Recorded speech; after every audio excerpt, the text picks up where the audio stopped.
I want to be heard because I could find far better ways to get attention. I want to be heard because though I'm a woman, I'm not more prone to anxiety, hypochondria, overreaction, and emotionality. I have a logical mind. I want to be heard because I've been told by doctors over and over, because I have a psychiatric history, that it's all in my mind. Meanwhile, I had colon cancer, 5 aneurysms in my lungs, 2 on my brain that were causing everything. With that history and my femininity, I get discounted, dismissed, pushed off. I want to be heard because this is no quality of life. I can't keep up my basics. I can't keep up my relationship. I can't pay anything the effort it deserves because I don't have the energy reserves. I want to be heard because I can't imagine after 2 years constantly in pain.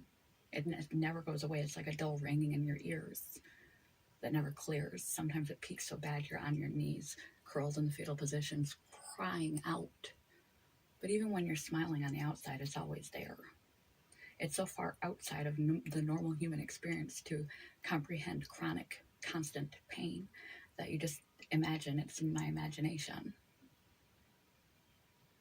It's really an impediment to my existence, to my imagination, to my hope for the future, to my quality of life.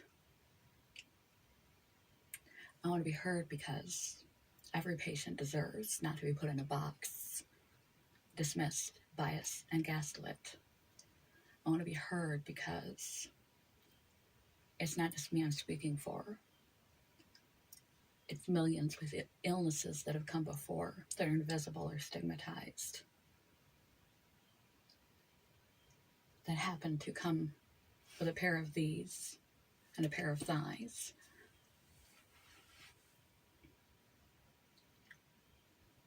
That you can't see with your eyes. I want to be heard because I know that doctors don't like to admit they're wrong. I want to be heard because every patient deserves basic rights. Chronically ill, disabled, woman, man, or otherwise. I want to be heard because every patient deserves to be treated with dignity and respect. If you don't know the answer, admit it.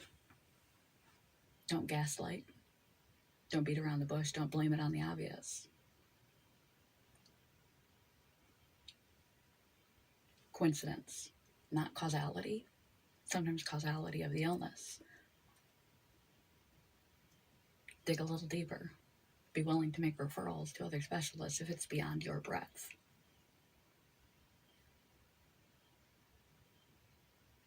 When you give a patient a lifestyle condition label, pick up the corners, turn over rocks, keep searching, because there might be something treatable underneath. And give direction, please, of what lifestyle management means. Because when you do all you were supposed to do, all you were directed to do by the doctors, and you are still as sick as you were, you deserve to be heard. Because you might be able to get a better quality of life than you currently have. Chronic illness can lead to anxiety and depression. And then it gets blamed on your anxiety and depression. Chronic illness can lead to going to doctor after doctor seeking an answer when you get dismissed or gaslit, minimized or shamed or blamed when normal lab tests come out normal because you have something strange. Occam's razor isn't always right, and neither is the doctor. And sometimes they themselves will refer you to doctors and specialists, and each one you see gets more convinced that you are seeking multiple opinions. Although it came from the doctor to refer you to so many doctors, they start prescribing you prescription Prozac. And that's not what you need. It's not in your head, it's in your body. You know your body. Trust yourself. Trust your instincts. I deserve to be heard because I don't just speak for me. I speak for millions with CFSME, fibromyalgia, autoimmune disease, invisible illness, mental health, a pair of thighs and a pair of these. I speak for those who can't speak. I speak for those who get to leave their doctor's appointments in tears, who enter with fears of hearing yet again, it's not real, it's in your head. It's not real, it is your weight. You're just looking for meds. You're hypochondriac. You focus too much on your symptoms. Have you tried yoga? I deserve to be heard because this isn't fun. I can find more entertaining things to do with my day than go to doctors. I can find more entertaining things to do with my life than talk about symptoms.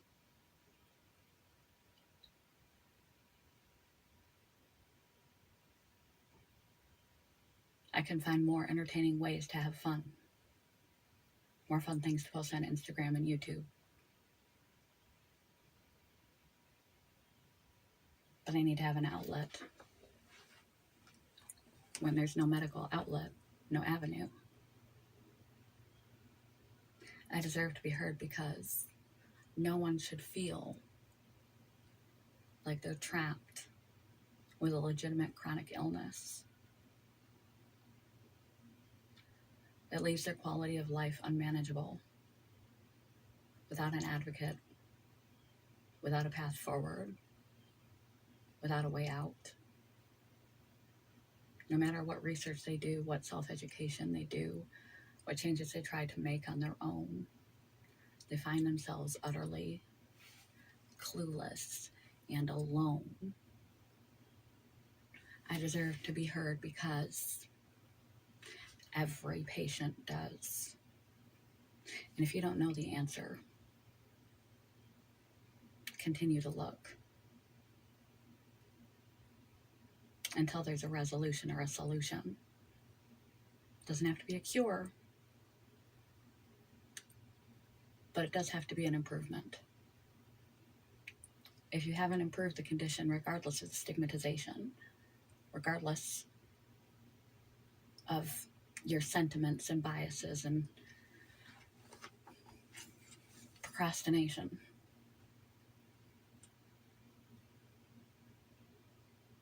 regardless of your reticence, regardless of your education, every patient deserves validation and some progress, if not a complete restoration in their chronic illness condition, so that the quality of their life may have some quality of life. I want to be heard because I deserve to be, and so do you.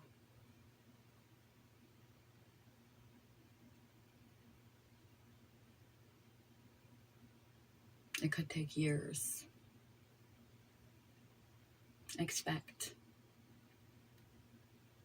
the stigmatization. Expect the dismissal. Expect the blame. Expect the shaming, the gaslighting, the referrals or refusal for referrals, the assumptions, the bias.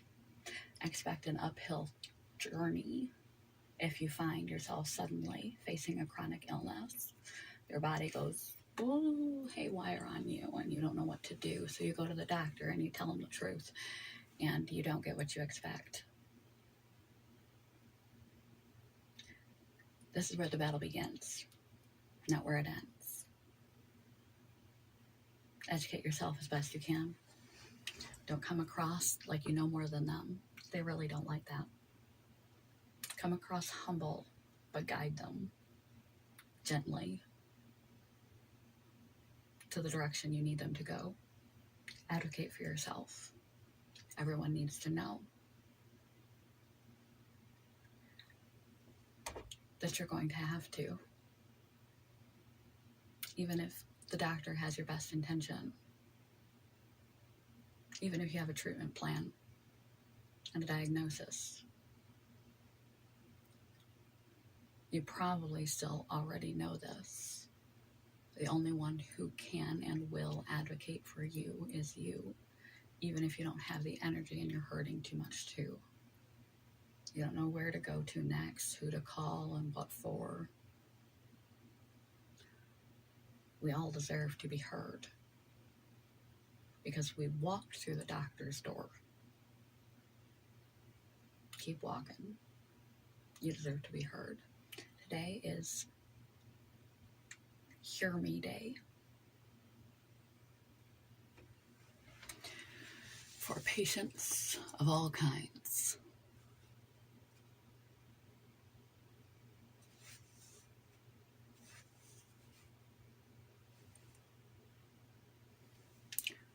Hope.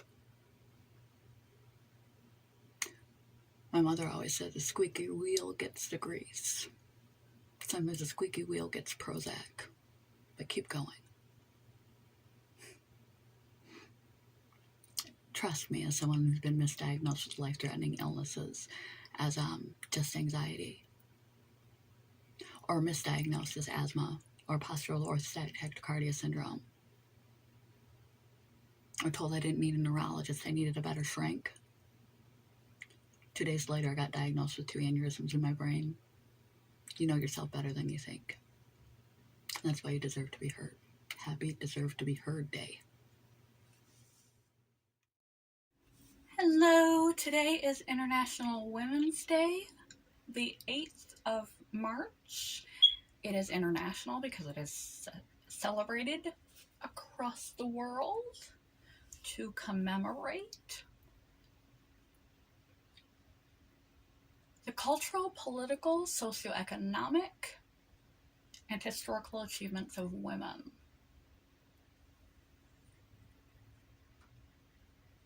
The day typically emphasizes women's rights and brings attention to several important issues such as gender equality, reproductive rights, and violence and abuse against women. The UN announced that 2022's theme is going to be gender equality for today and a sustainability tomorrow.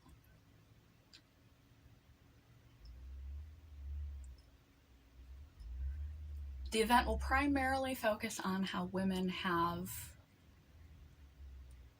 done work surrounding the current crisis of climate change. It's an important holiday because half of the species of humanity have been left out of the history books. The mathematicians that helped us go into space. The female computers. because they're both female and black. If only we knew all the contributions made of women over history, we would have a completely different view of what a woman can do. It's not just about voting rights and domestic violence and sex trafficking and equal rights that have been long fought for and sought after, but the immense contribution that women have made throughout history to critical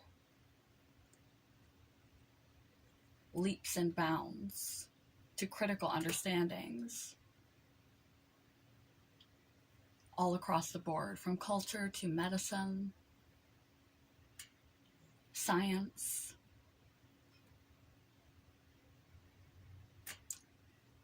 everywhere. We just don't really hear about that often. It's fitting that this year's UN celebration is going to be centered on climate change, because it is a real critical focus of the world at this point in time.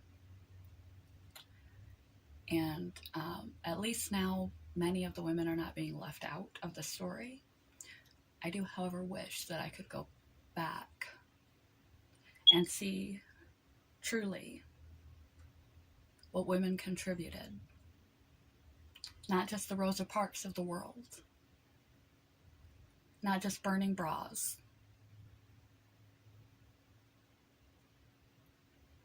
But scientists, mathematicians, electronics, chemists, astronauts, CIA, historical forward leaps and bounds that wouldn't exist if it weren't for womankind, that have just been left outside of the history books.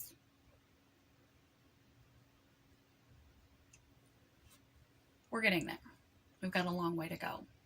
If the planet lasts long enough from global warming, maybe we'll get there. Preferably, we'll get there including all women, disabled women, women of color, women of all colors, all ethnicities and all religions. Not just middle-class white women who made a difference, but all socioeconomic standards, all socioeconomic, all religious, all ethnic backgrounds, able, disabled, whose footprints we are not aware of, whose abilities we underestimate, just waiting for their opportunity to be recognized for what they've already done in history, to set an example for what can be done presently, or to grow up and become that which we never would have imagined. I'm glad we have a National Women's Day. People might say, why is there a National Man's Day? I don't know, I haven't got across the whole calendar, maybe there is. But it's important to recognize women because women were left out of history for a long time. They weren't left out of the doing. They weren't left out of the contributing. But they were left out of history. We weren't taught or shown. They were intentionally erased and eradicated from the narrative of our history. Nationally, internationally, because that's not the way the world is set up. And especially women of niche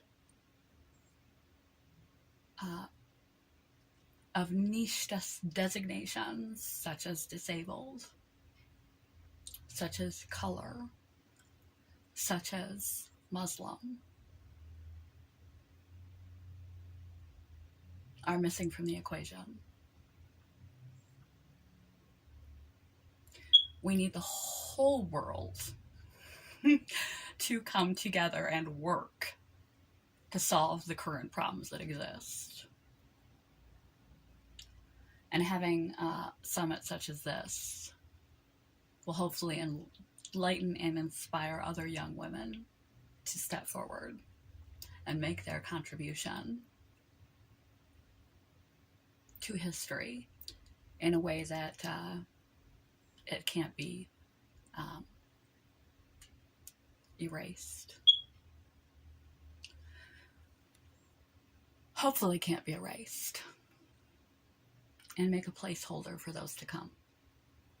Should we not destroy the planet before they leave?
Hello, everyone. I have blonde wig in my mouth. Hello, everyone. If you couldn't tell by that introduction, it is National Barbie Day. The blonde, unnaturally proportioned female doll that took America by storm in 1960, making young women everywhere feel unrealistically inferior for years and years to come.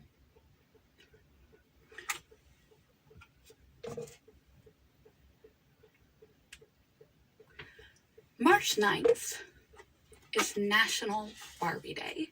This, my friends, is a real Barbie brand violin that my boyfriend found at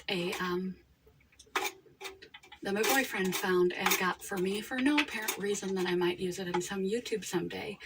And little did I know, here I am. I had to throw on some pink because classical Barbie, original Barbie, was always blonde, wearing lots of pink. It's her birthday after all. And she was 11 inches tall with I forget the exact measurements, but they broke down her bust size compared to her waist size. The real Barbie, if you turned her into a woman, would be Amazonianly tall. And her bust size, her waist size, and her limbs could not actually support her body. So, of course, she was blue-eyed, she was blonde, and she was always dressed in pink. So I added some additions just to fit the part, but it's really uncomfortable, so I'm gonna take this out. I even busted a button trying to fit that in there. If I were like, you want to see from the side what this would look like? If this were my actual body type. How unnatural is that, my friends?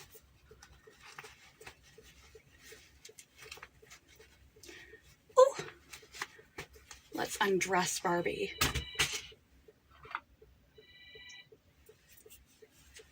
Let's undress Barbie a little bit. Make her more comfortable. I need my seat back though. Oh, now that's more like it. Now that's more like it.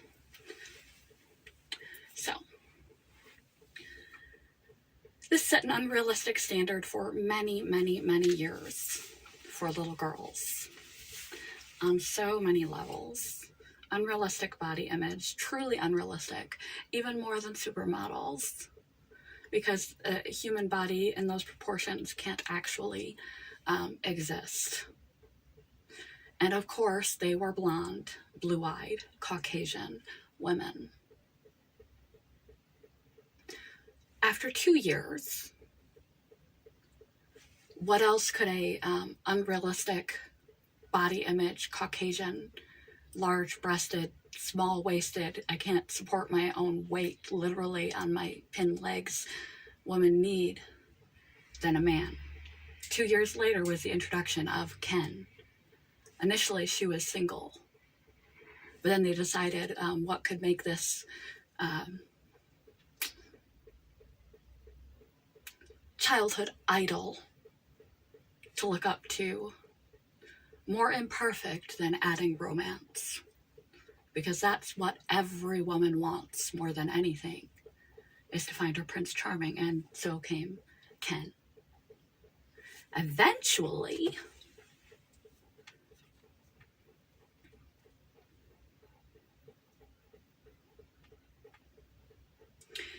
in 2016,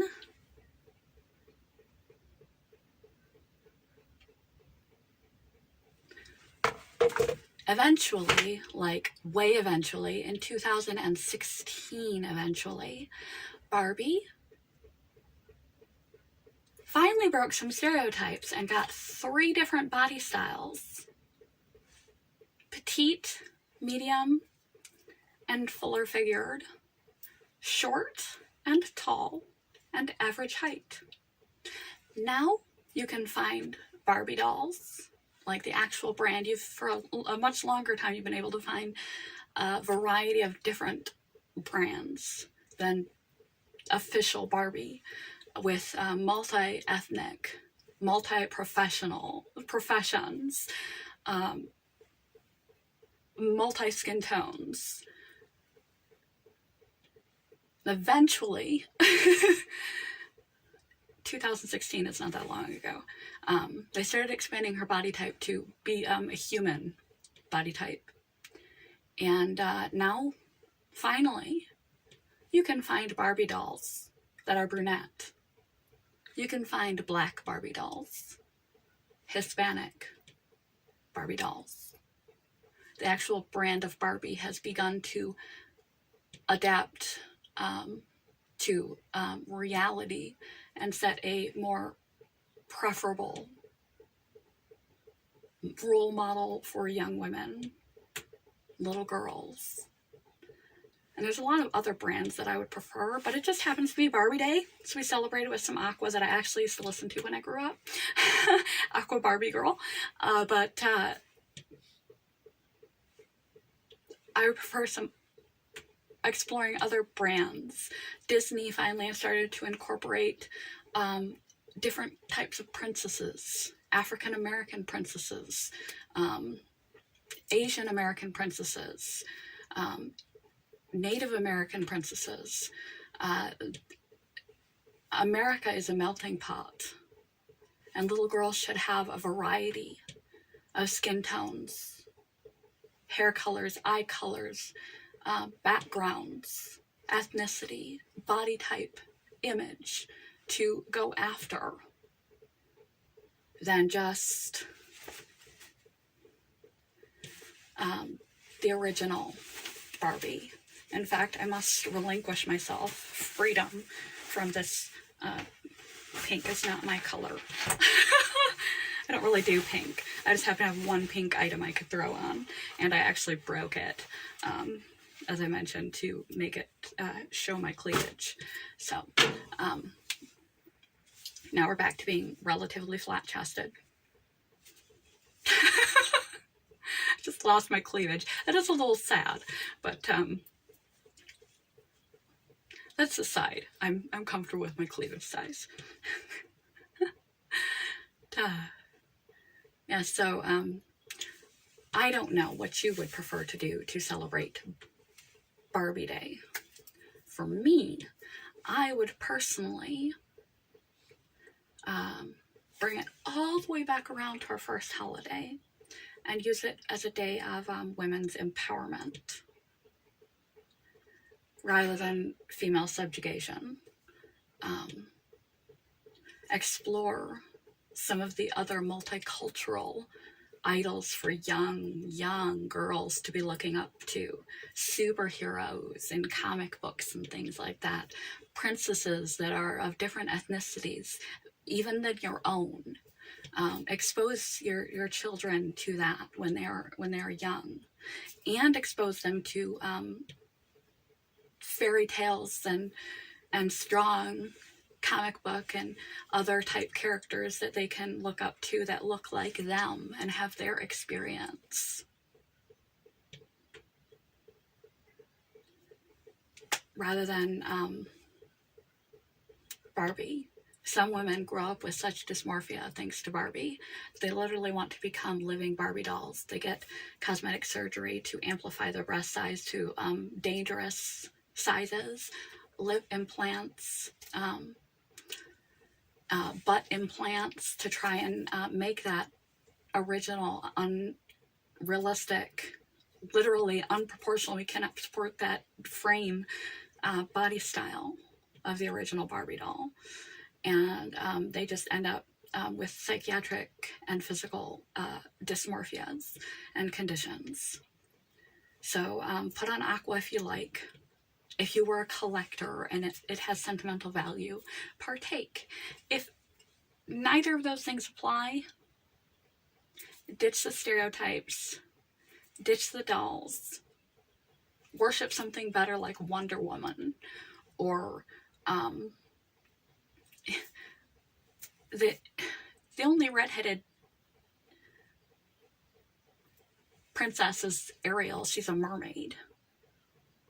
And all she was after was love, too.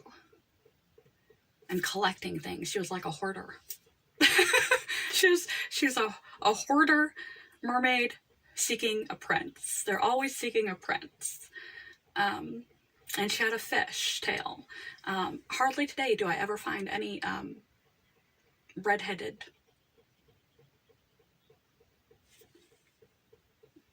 princesses. That's why even as a grown woman, this sort of wounds the heart a little. And I am Caucasian and blue-eyed, that I didn't see anyone like me growing up. The closest thing I saw was a half fish who wanted a romantic partner. And then came Avengers, Black Widow, and I finally had a badass female who looked like me to look up to. So, unless you're a super ultra fan of Aqua, like I was, sorry to admit it, but I was when I was a teenager, or you collected Barbies and this brings you back to fond childhood memories, ditch the pink, ditch the stereotypes,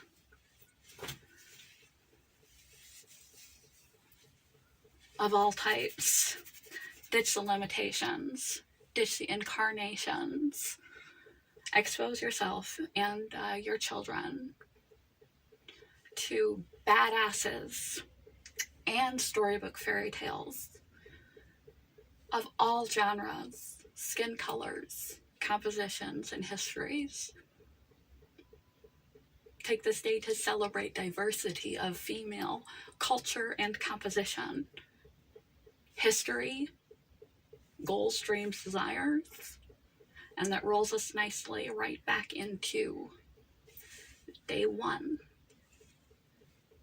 National Women's Day. It's fantastic, you undress me everywhere. Imagination, life is your creation. Barbie, let's go party. Yeah.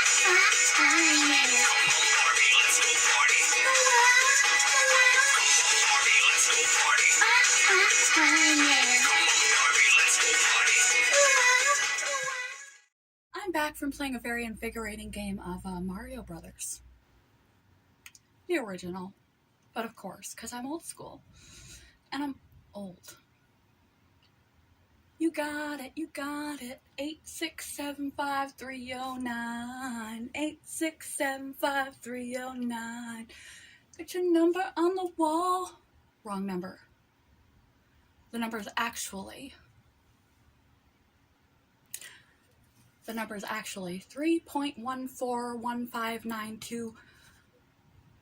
And it goes, and it goes, and it goes, and it goes. And there have been challenges for the smartest children on the planet to memorize pi. I'm not talking about the kind you can eat.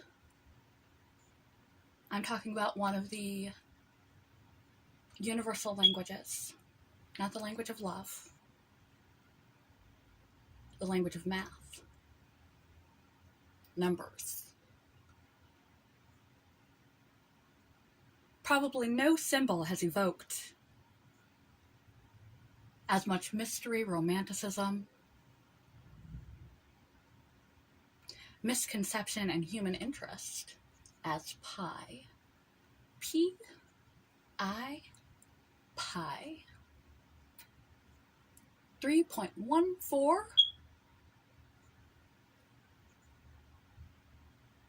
592654. On and on. Got the number on your wall.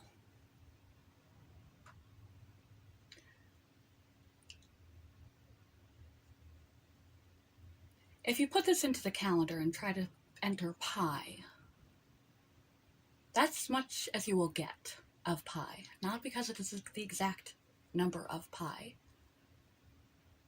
but because calculators can only go often 10 digits long.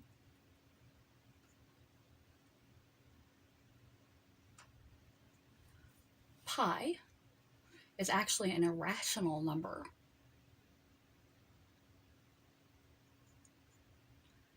It is a decimal with no end and no repeating pattern. Like infinity, it just goes and goes and goes, except the infinity, when it overlapped, would start again. And pi just goes on endlessly.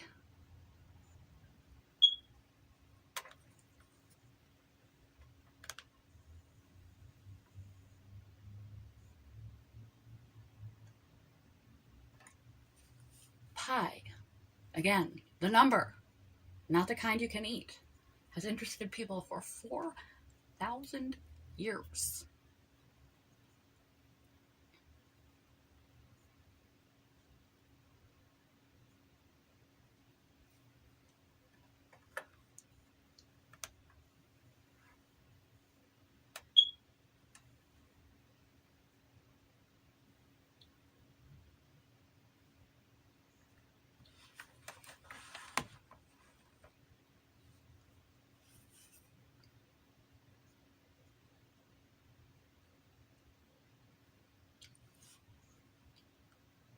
All the way back to Babylonia, they were interested in pi.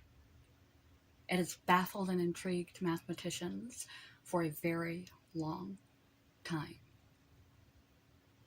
It is an infinitesimal decimal.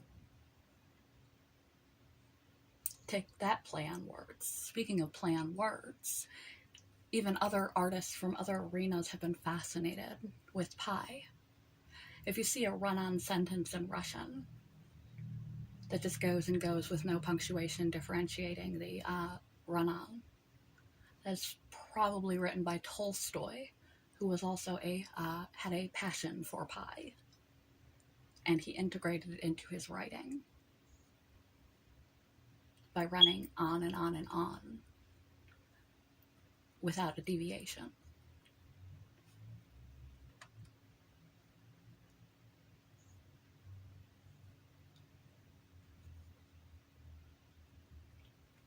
It is often cited as why math is a living, breathing entity versus just a rigid set of numbers.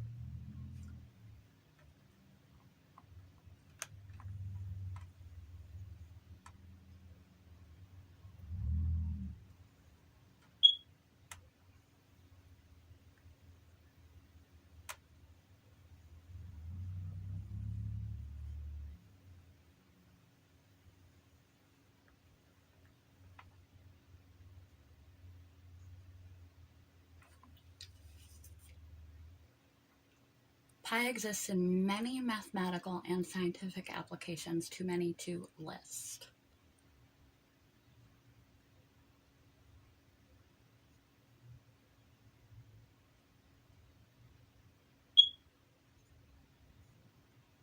Technological advances in the last 60 years have allowed us to explore the depths of pi more than any other time in history. 4,000 years of interest into pi. From Tolstoy to small boy, memorizing as many numbers as he can conceivably recall.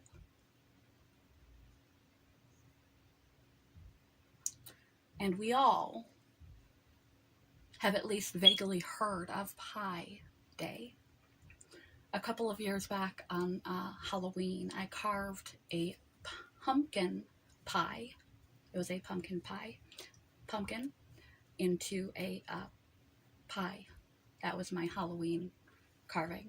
I made the pie symbol out of the pumpkin because it was a pie pumpkin. So I made it a pie pumpkin because I thought that was just, it just spoke to me. How does one celebrate Pi Day if you are not a mathematician, scientist, or Tolstoy? Pi the way. Oh yes, she said it. It is on March 14th every year. We do this to celebrate the mathematic constant. Its primary use is defining the ratio of a circle's circumference to its diameter. And the value for pi is 3.14. And some more.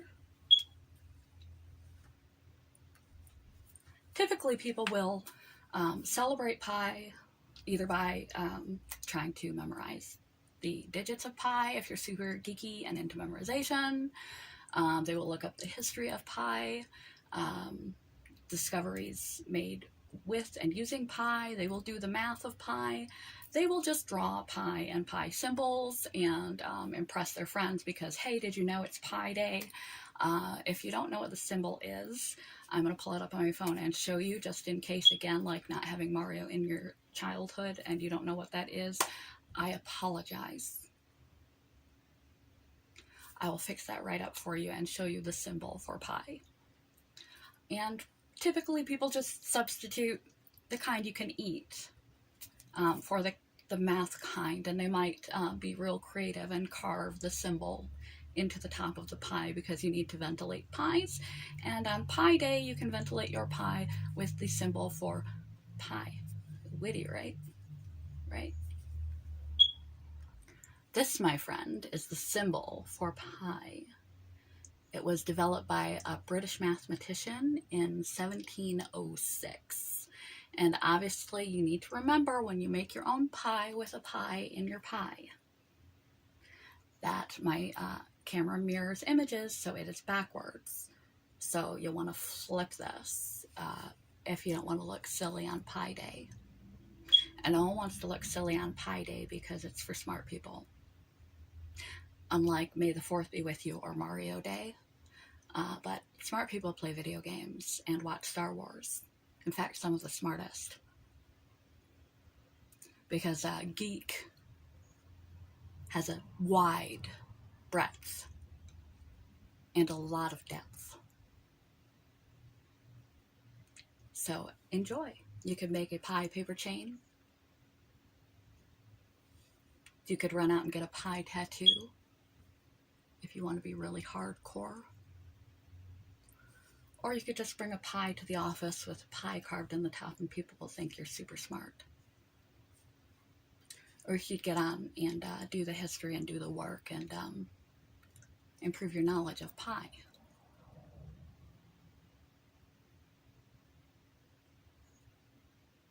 Eight, 8675309. 8675309. You got it, you got it. No, you don't. That's not pi. 3.194. Da-da-da-da-da-da-da-da. Some more. It's pi. Happy Pie Day.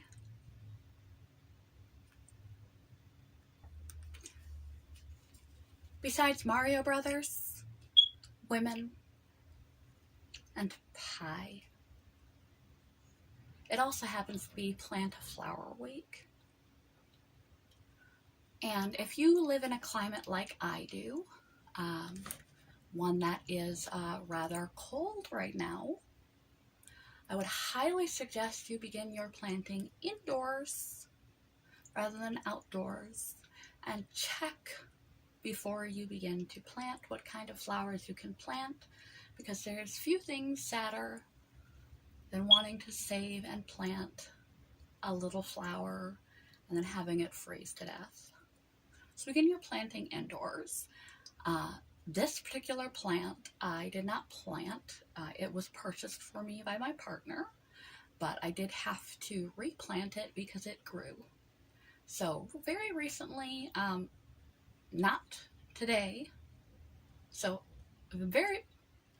I did have to replant it because it grew. It is my favorite color. It is orange. And I've had a few different types of little orange flowering plants. They typically tend to be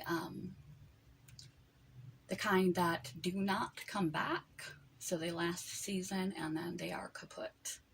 I would love to have a continually blooming orange plant, but I do not have a green thumb. So if you want to celebrate Plant a Flower Day and you do not live in a warm, cozy environment, of course, if you do, go get your hands in the dirt, get outside and enjoy it, and start your garden. And don't forget to plant some flowers, especially those that attract honeybees, because honeybees are in decline and we need them for the food supply. You can find the specific listings of flowers that attract honeybees online, and do good for Mother Nature while you're doing good for Mother Nature. It's a twofer. This one is an indoor plant, partial sunlight only, and it can't get that cold, so it has to stay inside. I've just repotted it into a larger pot. As we move into spring, the south side typically gets the most sun. Sun rises in the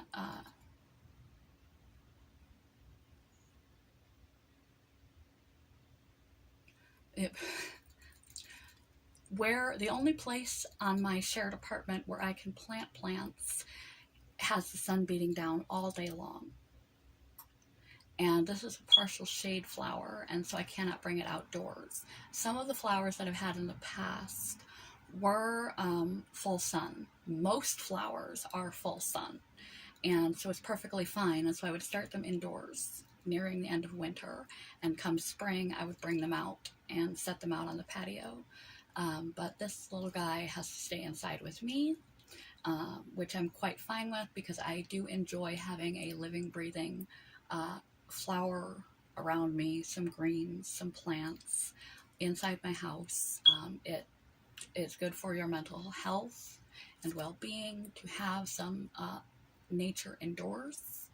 It's better for your health to get outdoors in the nature, but between my plants and my animal, it does good things. And through the long winter, to see a flower especially does good things. And I prefer, although I can't say I don't enjoy getting flowers, because I do. I've bought my man flowers because people don't think to do that for a cisgendered male. But men enjoy your thoughtfulness and enjoy the same benefits psychologically from receiving flowers. So if you are in a traditional relationship and you're a woman and you've never bought your husband or a partner of long time flowers, consider doing so, especially for no reason. No reason flowers are the best, and you don't have to go and spend a whole bunch of money to do that. Just go to your local gas station convenience shop and buy the little $3 to $5 bundle and bring them over with you. We forget men have emotional sides too. So you can plant a seed And some of those plants, if you take good care of them, if you snip them correctly, and you know how to cut and transplant, you can transplant those plants and actually plant the plants. But I prefer to receive living plants because although a bouquet of plants is beautiful, uh, the flowers just dry up and die, and then what do you do with them? Where something like this can go on and on and on and on and on, and even after the flowers fall off, it's still quite beautiful greenery. This is not the exact same kind of plant that he bought me last time, and I can tell it needs a little loving because it's getting some brownage going on.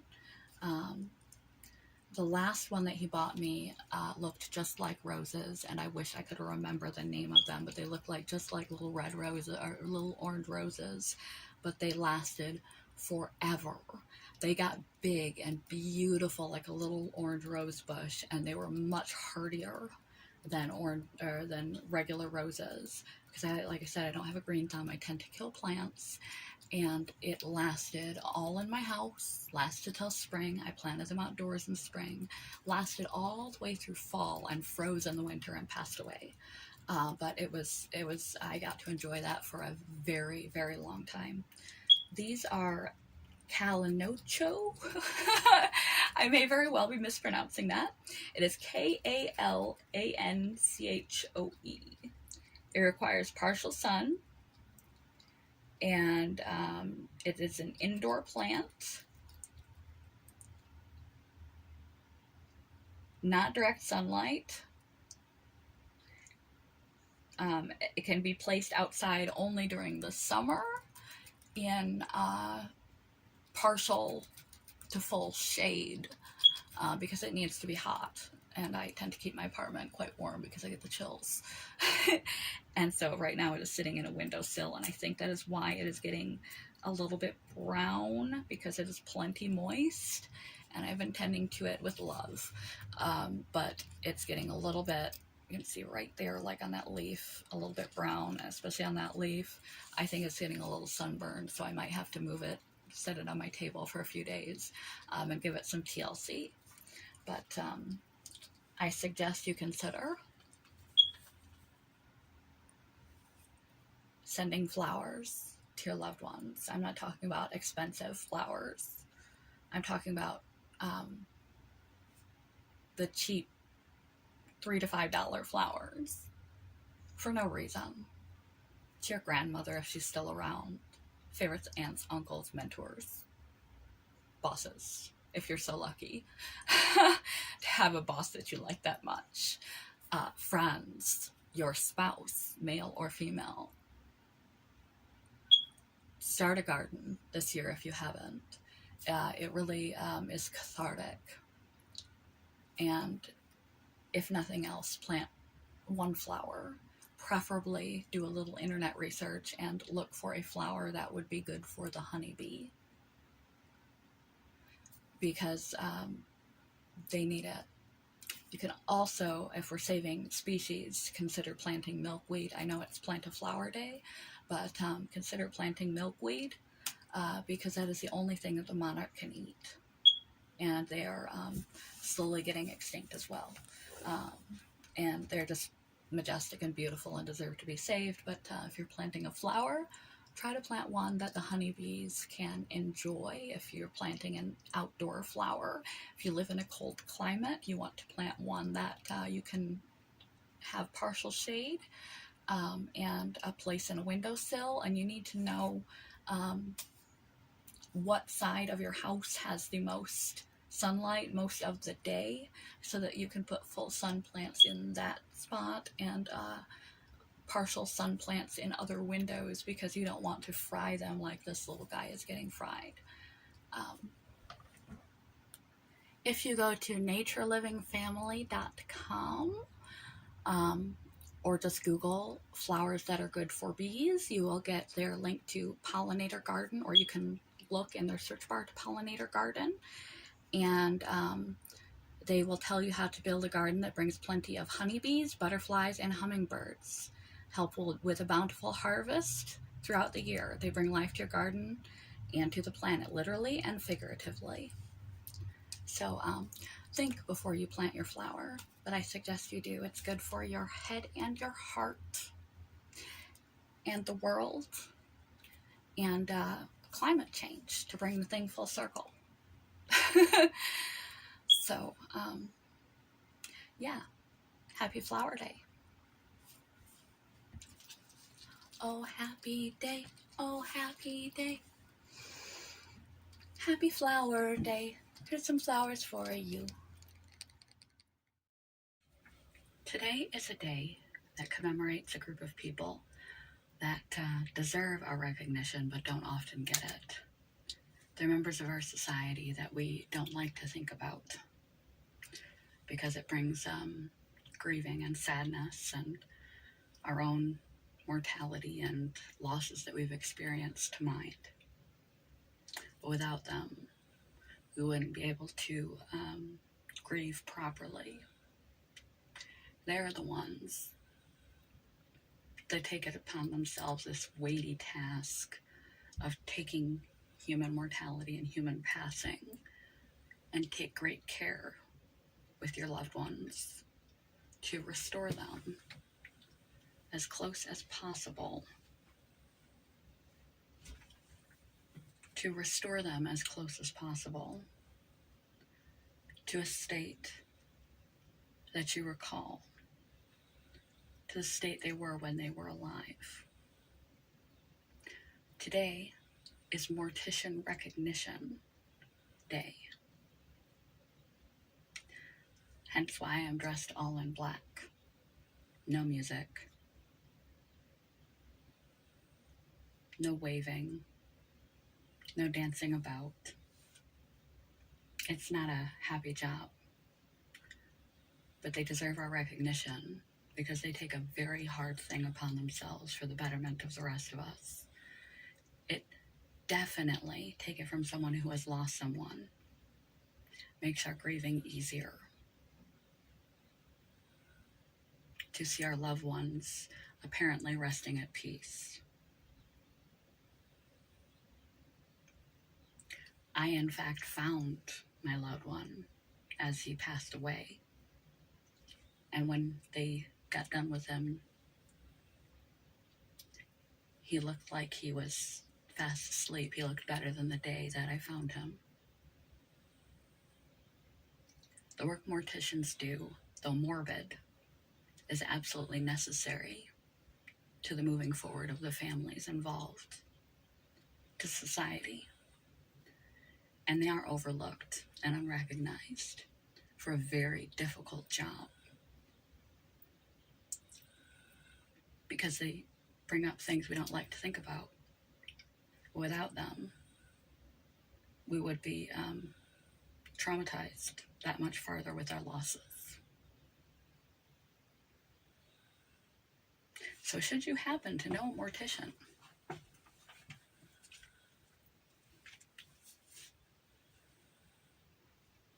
take the time today to thank them and recognize that they are not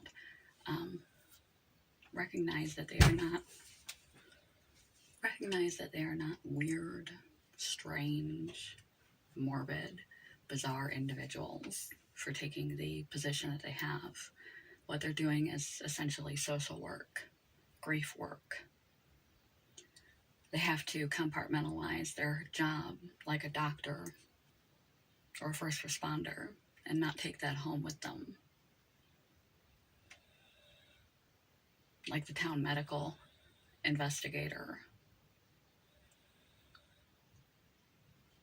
like the town medical examiner.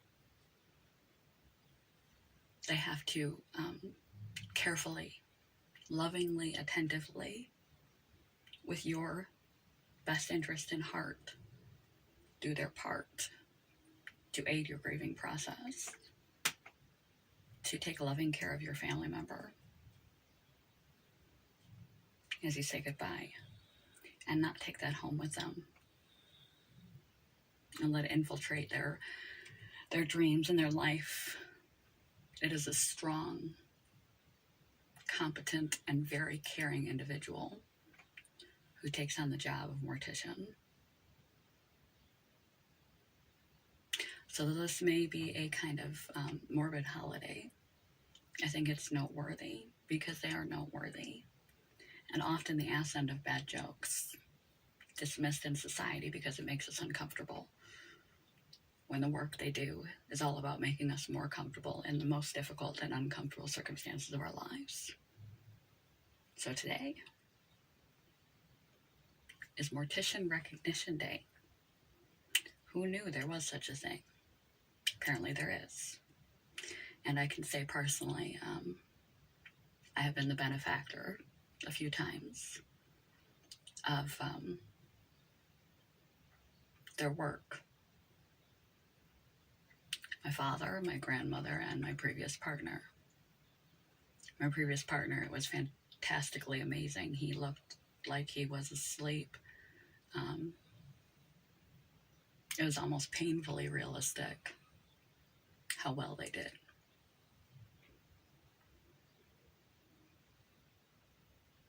They step up to do what we want for our own good and healing and closure. So at minimum, if you don't have a mortician to recognize, stop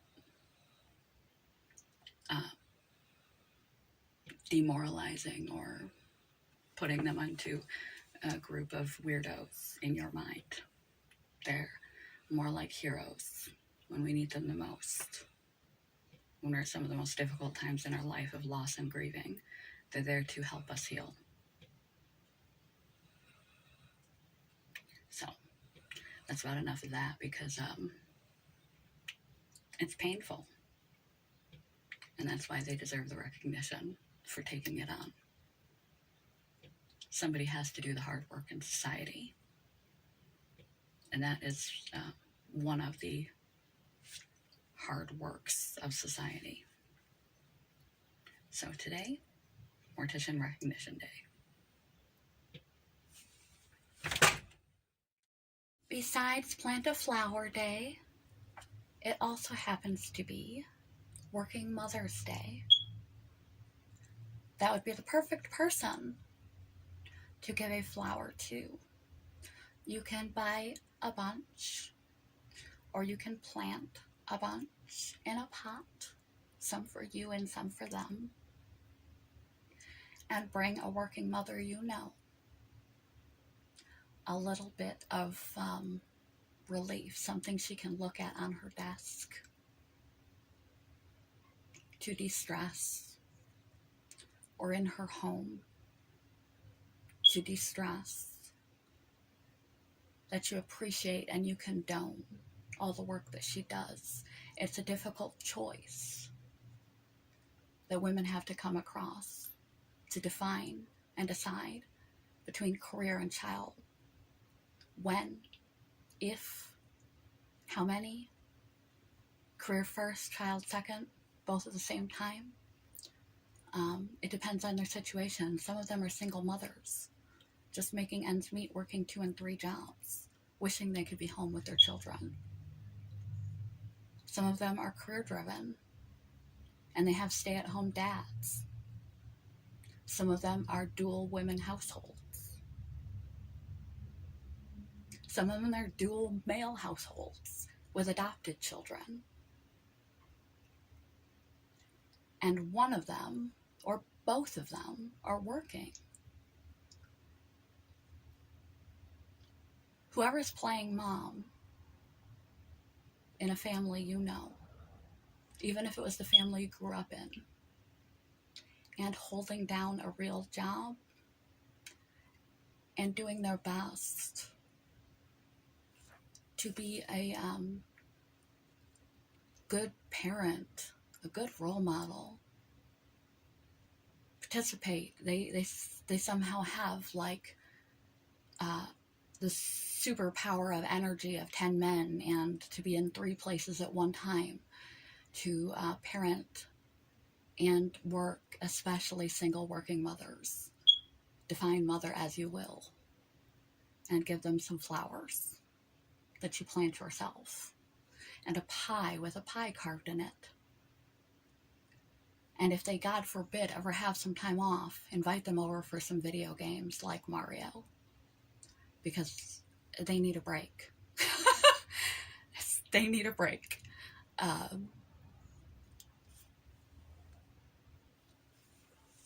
Also coming right up at a also coming right up to a sleep-deprived you. I mean, a spring near you. It is daylight savings time again, so don't forget to take those clocks and flip them forward an hour. Now, if you play this right, you don't lose your sleep. I would start inching your way there as early as possible, so that it's not such a jump on your system to adjust your sleep schedule by a whole hour. If you start knowing it's coming in the days ahead and adjusting 15 minutes at a time, you'll feel much better. You won't be cracked like my clock for like a good week after by throwing your sleep schedule off. This came after the war and has stayed. There have been many debates to get rid of daylight savings time, but remember, it is. Ooh. Spring forward, fall back. Don't do it the wrong way and miss your job, especially if you're a working mom.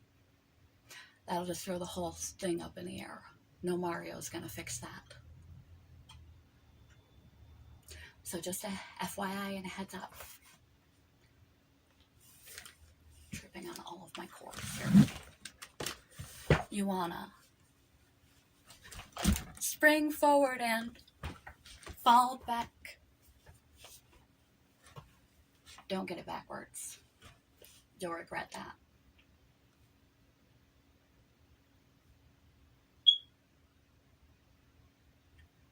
And we have 1. We have 1, 2,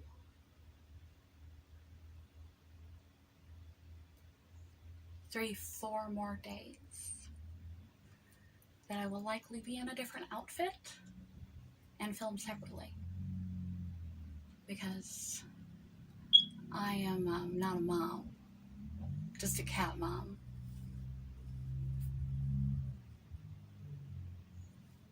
Because I am not a mom, just a cat mom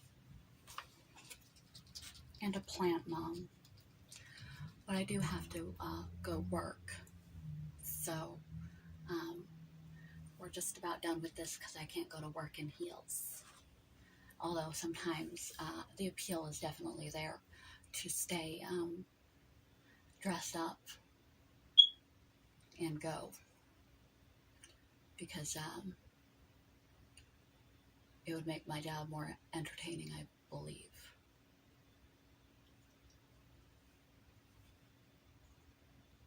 It is what it is. Sorry about the loss of sleep. Plan ahead. Plan ahead. Get up and do something peaceful and relaxing and give yourself time to adjust by doing it ahead of time. Do something happy that day, like celebrating Good Samaritans. Be a Good Samaritan. Be a Good Samaritan and plant a flower for some bees, some milkweed for the monarchs, some food for hummingbirds too. Congratulate.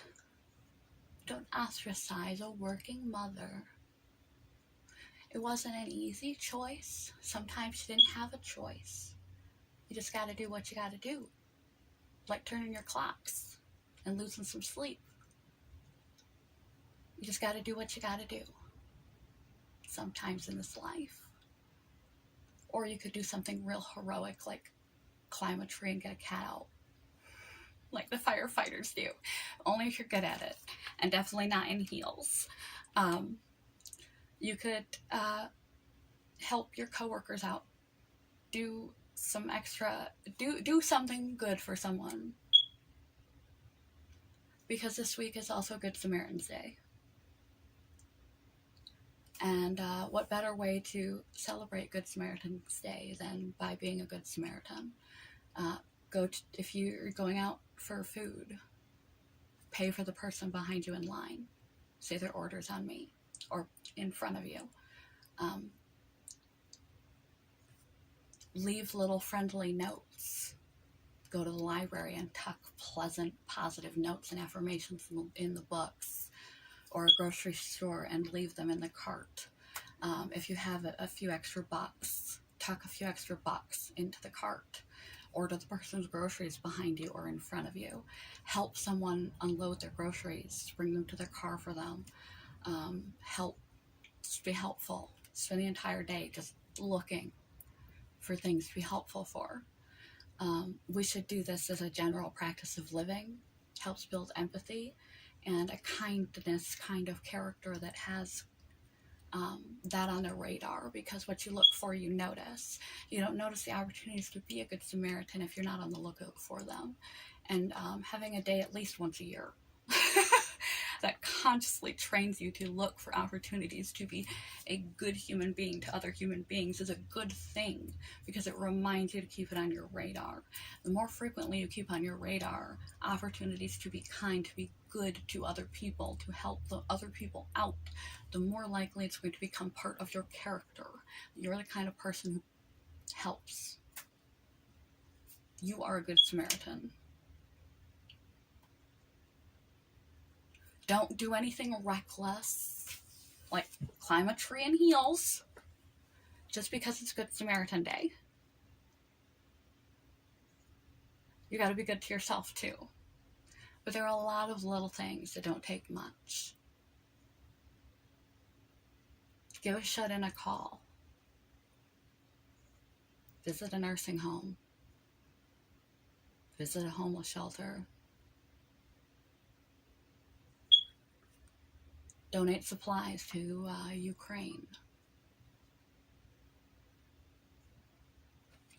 Use your brain and use your eyes and see what you can find today to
That is unfortunately all I currently own of Mario.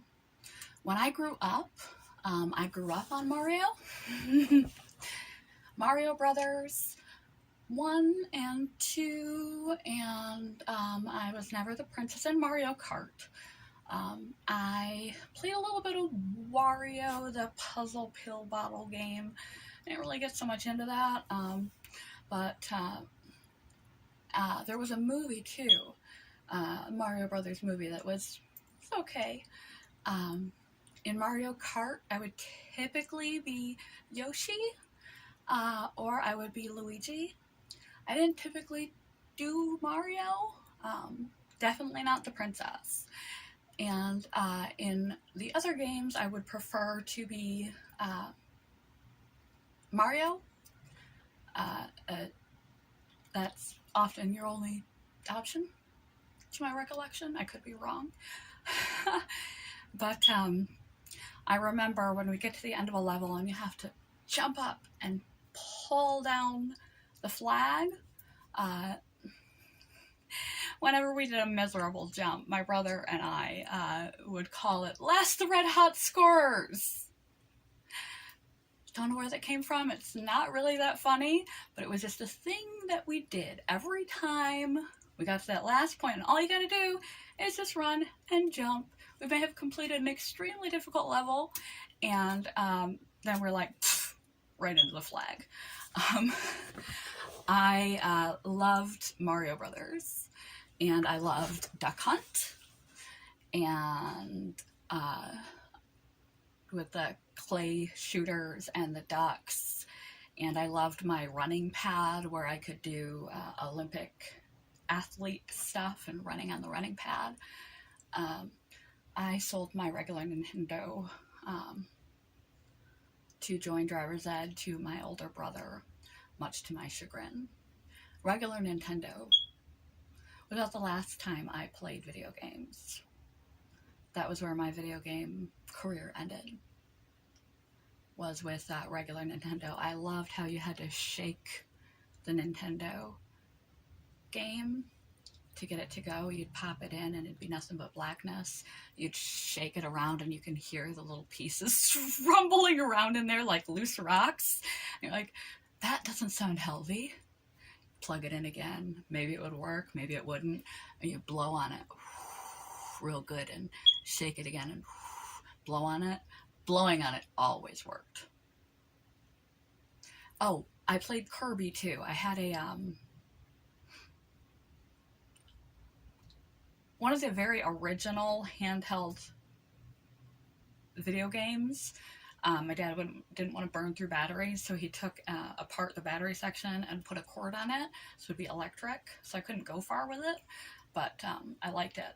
I had Mario and Super Mario on there, and Kirby, and that was about, like I said, the extent of my video game. I played a little bit of the original Legend of Zelda. My brothers grew up and got big into role-playing games. My one brother that used to be last of the Red Hot Scorers got way into epic role-playing games. And he would also read epic novels. This is, if he ever watches it, Larry. These big books. It might take him a while to get through them, but he really loved the fantasy, and he really loved the storytelling, and he was exceptionally good at those type of games. For me, they were really hard for me to do role-playing games, which is not my thing. I'm more like an arcade kind of girl. I like instantaneous. I don't have the patience to do those type of games. My other brother, that was close to me in age, he went big into character building games, particularly wrestling was his favorite, where particularly the character building kind of video games, especially wrestling games, because you can get really in-depth in the character building, and the more advanced technology became, the more realistic he could make it of our family members, of friends. He could make it out of his imagination, and he was really good at building characters and making their attributes match. I also played Mortal Kombat, but I was what you call a button smasher. I could never figure out the button combination to do the special moves and kill people at the end. So I tended to be a button smasher, and it would really upset the people that I played with. Bad video game etiquette. But yes, my kind of Tetris, original Mario, Duck Hunt, arcade games, that's more my lane. And they have a holiday specifically for my lane, at least part of my lane. Original Nintendo. I know Mario went past original Nintendo. As I said, they even had a movie about the Mario Brothers. They may have had more than one, but there's only one that I remember. And Yoshi was CGI and was a little creepy. But the movie was okay, at least from the time I remember watching it. I was small. But yeah, my video game age stopped somewhere in the 80s. And if I play now, I want to play like 80s games. But today is Mario Day. They have Mario Day. I have a friend that I went to college with that dresses as Wario for Comic-Con almost every year. He makes a spot-on Wario. I know Wario is not Mario, but it's in the realm. And it makes me think of him. But he is obsessed with Pokemon, which is also not Mario. But let's go back to geekdom and give you a little Mario factitude rather than me just rambling about my preference in old video games. Let's get into a little bit of Mario facts for you for Mario Day. Hooray! Mario Day is a celebration of the entire franchise that makes up Mario. And like May the 4th be with you, it is March 10th because when you write it out, Mar-10, it looks like Mario. Sweet, huh? This is actually a Christmas ornament, so I'm going to take it out and hang it on my ear so that he can join us for our conversation. It's all about him after all. The Mario Day was originally created by fans. No big surprise there. And it wasn't until 2016 when Nintendo decided to welcome this growing trend and embraced Mario Day as an annual event.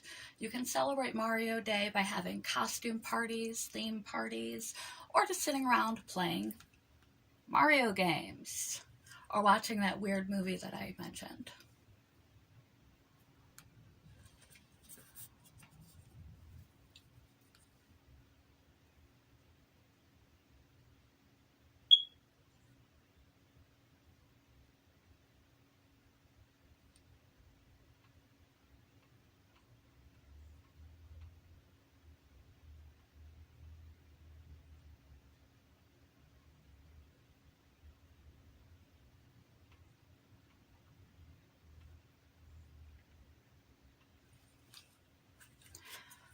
So,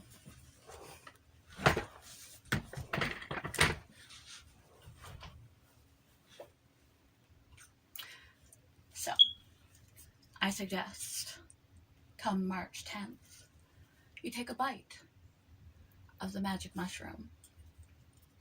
Not that magic mushroom, this magic mushroom. They give you good things when you stomp on their head. This magic mushroom and this magic mushroom. They have feet in the game and they run around and you bounce off of them to kill them. And when you bounce off of them, if you're really lucky, you will bounce your head onto a brick with a specific color in it, and it gives you special things that come out of the bricks. If you've never had anything to do with Mario,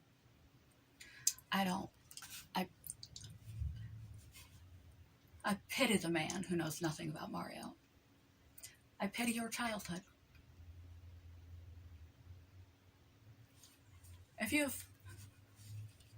you've never had anything to do with Mario, I personally apologize for your childhood right now. Uh, so, if you're not a Star Wars fan,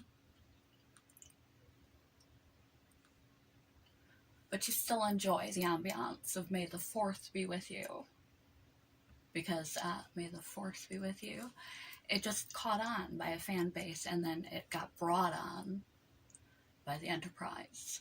Not the Enterprise, that's Star Trek, but by the Enterprise of Star Wars franchise. This, too, was a fan-instigated holiday, March 10th, because it's Mario Day when you write it out. March 10 is Mario. Yo. And it reminds me of the positive elements of my childhood. And I would very happily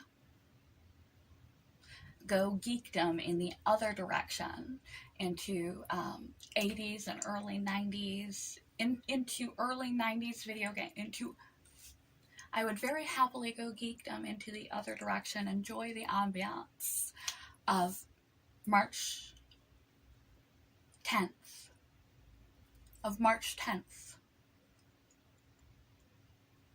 Mario Day, by either dressing up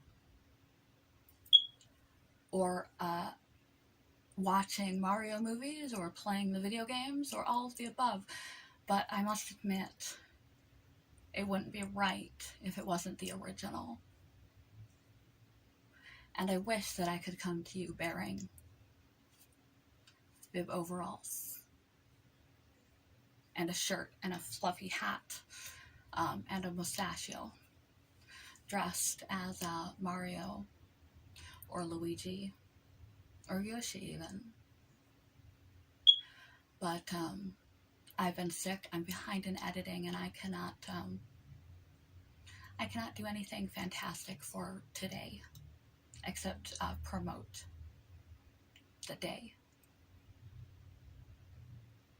So, March 10th, you're sitting around bored, you don't know what to do.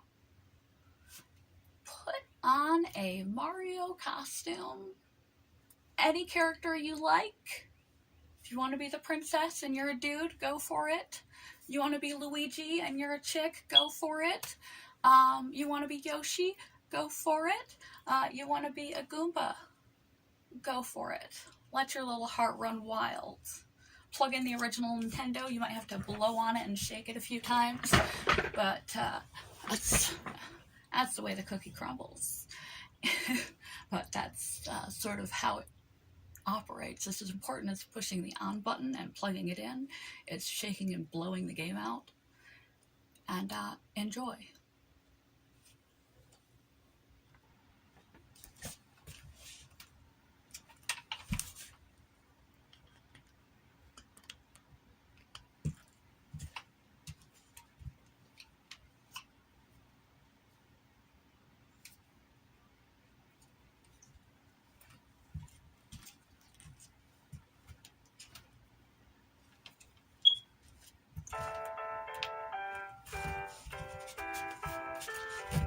Chicken dance!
Alright, peace out, guys.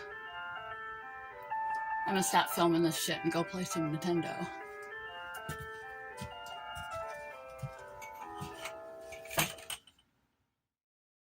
This is the best holiday of them all. It is nap day. And I am ill. So for me, it is now nap time.